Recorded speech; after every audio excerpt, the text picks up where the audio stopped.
मेरे प्यारे दोस्तों, भाइयों और बहनों, आप सबका राधा कृष्ण भक्ति ज्ञान चैनल में स्वागत है। आपने किस प्रकार सुना था कि भगवान श्री कृष्ण गीता का उपदेश अर्जुन को दे रहे हैं। तो चलिए दोस्तों, आगे की कथा आप सबको सुनाते हैं। भगवान श्री कृष्ण कहते हैं, हे अर्जुन, तेरा कर्म करने में ही अधिकार है, उसके फलों में कभी नहीं। इसीलिए तू कर्मों के फल का हेतु मत हो तथा तेरी कर्म में ना करने में भी आसक्ति ना हो।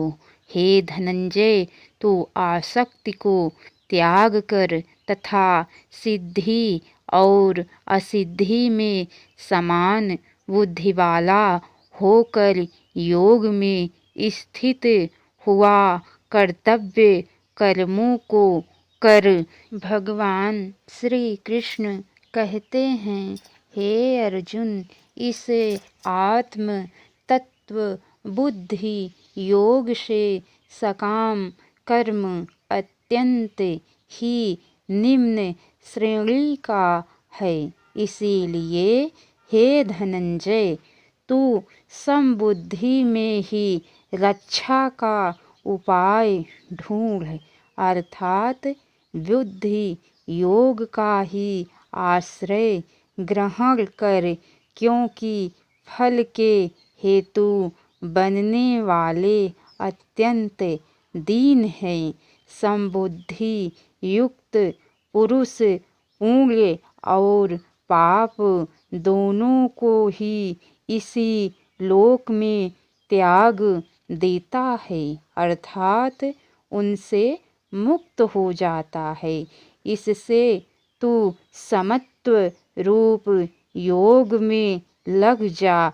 यह समत्व रूप योग ही कर्मों में कुशलता है, अर्थात कर्म बंधन से छूटने का उपाय है। भगवान श्री कृष्ण कहते हैं, हे अर्जुन, क्योंकि समबुद्धि से युक्त ज्ञानी जन कर्मों से उत्पन्न होने वाले फल को त्याग कर जन्म रूप बंधन से मुक्त निर्विकार परम पद को प्राप्त हो जाते हैं।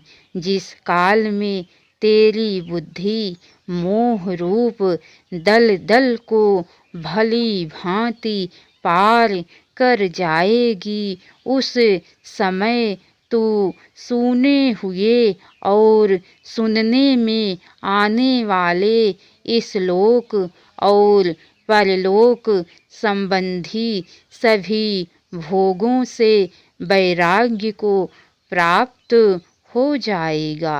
भांति भांति के वचनों को सुनने से विचलित हुई तेरी बुद्धि जब परमात्मा में अचल और स्थिर ठहर जाएगी, तब तू योग को प्राप्त हो जाएगा, अर्थात तेरा परमात्मा से नित्य संयोग हो जाएगा। भगवान श्री कृष्ण से अर्जुन बोले, हे केशव, समाधि में स्थित परमात्मा को प्राप्त हुए स्थिर बुद्धि पुरुष का क्या लक्षण है?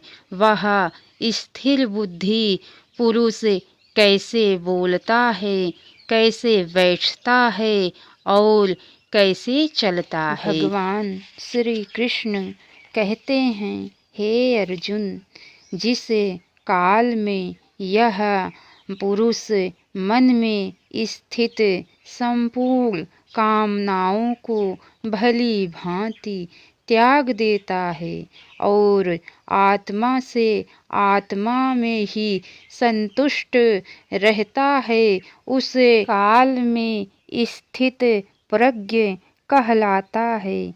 इसके आगे की कथा दोस्तों आप सभी को कल सुनने को मिलेंगी।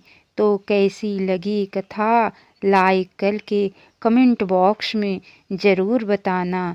जय श्री राधे कृष्ण।